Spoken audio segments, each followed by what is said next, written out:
മാന്യപ്രേക്ഷകർക്ക് എൻ്റെ പ്രണാമം. നമ്മളുടെ എല്ലാം ജീവിതത്തിൽ നമ്മൾ പലപ്പോഴും പറയാറുണ്ട്, പലതും നമ്മൾ പഠിച്ചിട്ടുണ്ട്, ചിലത് നല്ലവണ്ണം പഠിച്ചിട്ടുണ്ട്, ചിലത് കുറേയൊക്കെ പഠിച്ചിട്ടുണ്ട്,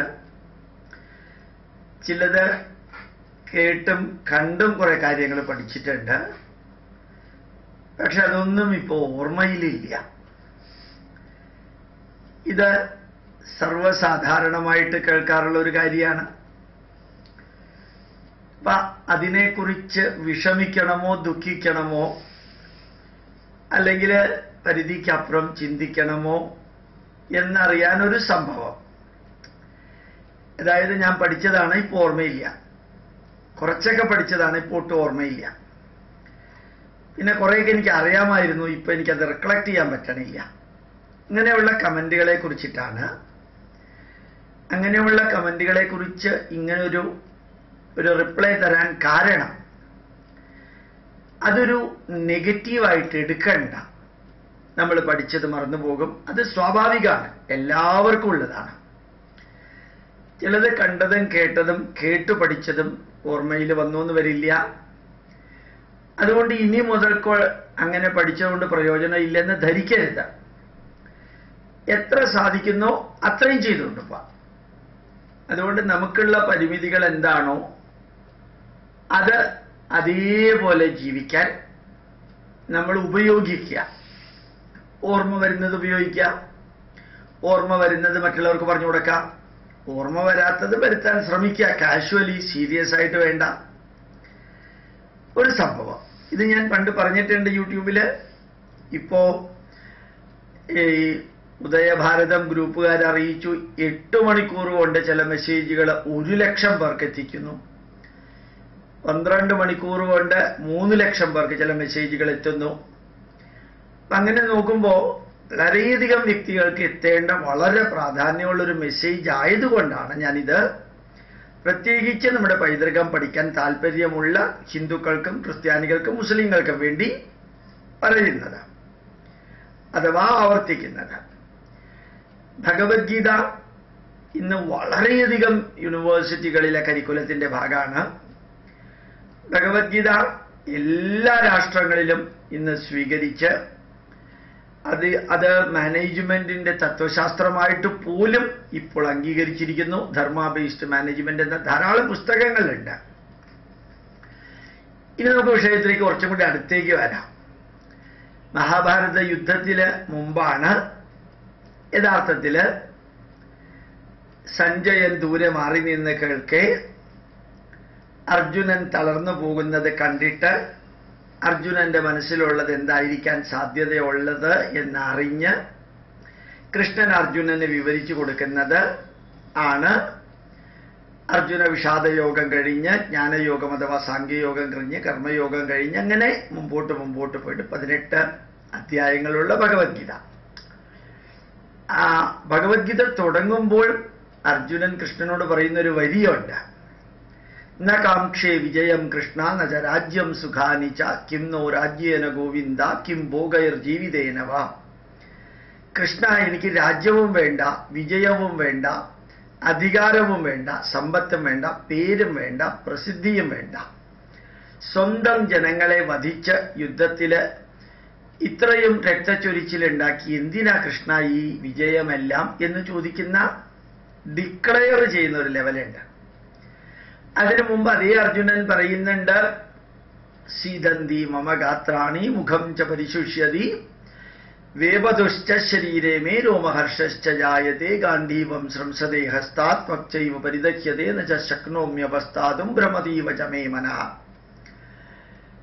അവിടെ എന്റെ ശരീരം തളരുന്നു, എന്റെ തൊലി പൊള്ളുന്ന മാതിരി തോന്നുന്നു, ഞാൻ വിയർക്കുന്നു, എന്റെ മനസ്സ് ചഞ്ചലമാകുന്നു, എന്റെ കയ്യിലുള്ള ഗാന്ധീവം താഴെ വീഴുന്നു, എന്താ ചെയ്യേണ്ടതെന്നറിയാത്ത അത്രയും കൺഫ്യൂഷനിലാണ് ഞാൻ നിൽക്കുന്നത് കൃഷ്ണ എന്ന് പറഞ്ഞ അർജുനൻ തന്റെ ആ അവസ്ഥയെ ന്യായീകരിച്ച് എനിക്കിതൊന്നും വേണ്ട എന്ന് പറഞ്ഞു. ആ അർജുനനെ കൊണ്ട് കൃഷ്ണൻ പറയിപ്പിച്ചു, സ്ഥിതോസ്മി ഗത സന്ദേഹ കരിഷ്യേ വചനം തവ.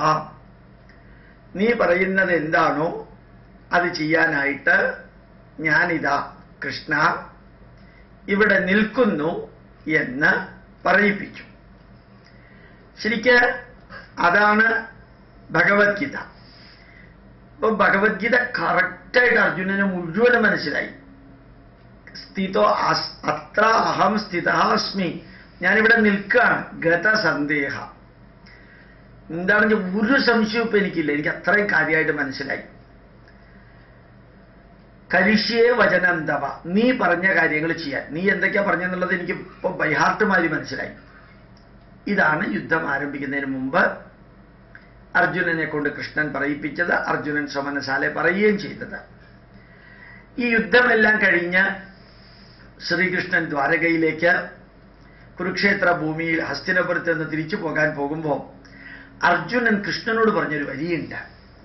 നമുക്കെല്ലാവർക്കും മാതൃകാപരമായിട്ടുള്ള വരിയാണ്, വസ്തുതയാണ്. മാതൃകയല്ല, വസ്തുതയാണ്.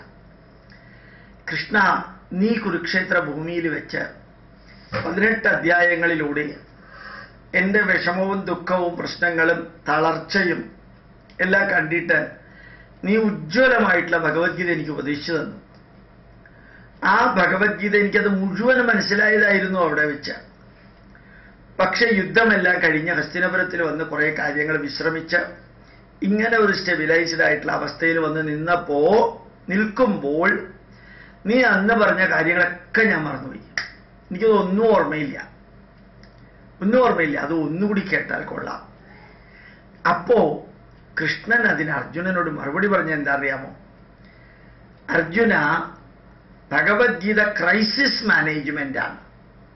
സംഘർഷപൂരിതമായ മാനസികാവസ്ഥയെ ഒന്ന് വളരെ അനാലിറ്റിക്കലായിട്ട് വിശകലനം ചെയ്തു കൊടുത്ത് സംഘർഷത്തിന് കാരണമായിട്ടുള്ള വീക്ഷണത്തെ മനസ്സിൽ നിന്ന് ഇല്ലാതെയാക്കിയാൽ സംഘർഷം ഇല്ലാതെയാകും.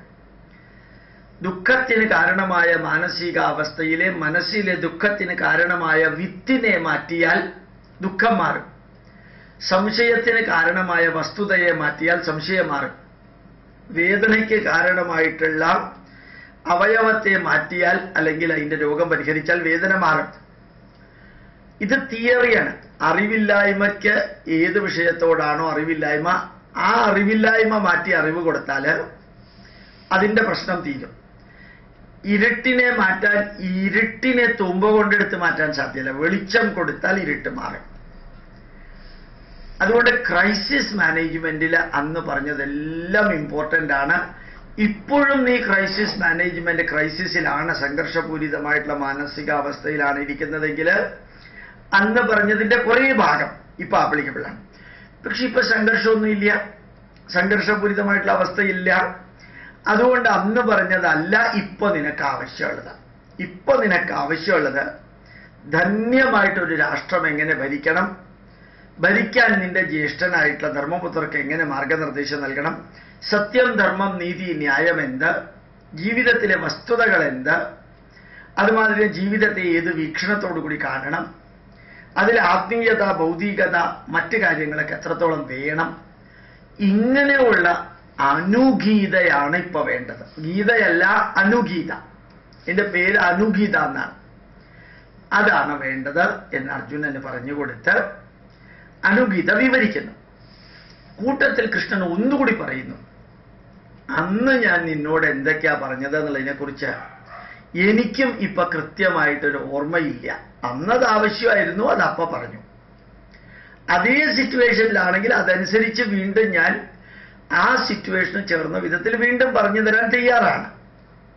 ഇത് യുദ്ധത്തിന്റെ ക്രൈസിസ് ആകാം, സംശയത്തിന്റെ ക്രൈസിസ് ആകാം, രോഗത്തിന്റെ ക്രൈസിസ് ആവാം, അല്ലെങ്കിൽ ക്ഷാമത്തിന്റെ ക്രൈസിസ് ആകാം, അതല്ലെങ്കിൽ സമൂഹത്തിലുണ്ടാകുന്ന ഭ്രഷ്ടിന്റെ നെഗറ്റീവുകളുടെ ക്രൈസിസ് ആകാം. അതനുസരിച്ചിട്ടുള്ള ഉപദേശം ഇപ്പോഴും തരാൻ തയ്യാറാണ്. പക്ഷെ ഇവിടെ ക്രൈസിസേ ഇല്ല.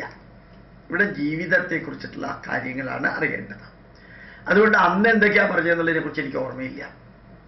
ഇത് രണ്ടും നമ്മൾ മനസ്സിൽ വെക്കേണ്ടത്, ഒന്ന്, കേട്ടവൻ എല്ലാം എക്കാലവും ഓർത്തൊന്നും വരില്ല, പറഞ്ഞവനെല്ലാം എക്കാലവും ഓർത്തൊന്നും വരില്ല.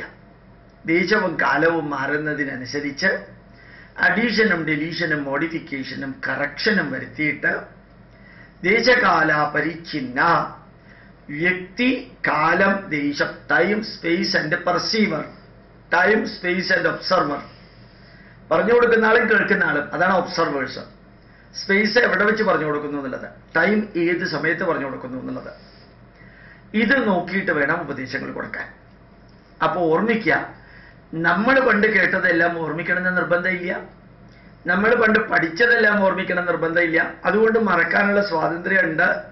മറക്കുന്നത് കാഷ്വലായിട്ട് എടുക്കണം എന്ന അർത്ഥത്തിലല്ല ഞാൻ പറഞ്ഞത്. നമ്മുടെ പരിമിതികൾ ഇനി മുമ്പോട്ടുള്ള പ്രയാണത്തില്, പഠിക്കാനുള്ള യജ്ഞത്തില് പഴയ കാര്യത്തെക്കുറിച്ചുള്ള ധാരണകളും മുൻവിധികളും ഒരു തടസ്സമാകരുത്. എത്രത്തോളം പഠിക്കാൻ പറ്റുമോ പഠിച്ചുകൊണ്ട് മുമ്പോട്ട് പോവാം. വളരെ സീരിയസ് ആയിട്ട്, സിൻസിയർ ആയിട്ട്, ഡിവോട്ടഡ് ആയിട്ട് കഴിയുന്നത്രയും വായിക്കുക, പഠിക്കുക, പഠിച്ചത് മറ്റുള്ളവർക്ക് പറഞ്ഞു കൊടുക്കാം. അങ്ങനെ നമുക്ക് സാധിക്കട്ടെ. പ്രണാമം, നമസ്കാരം.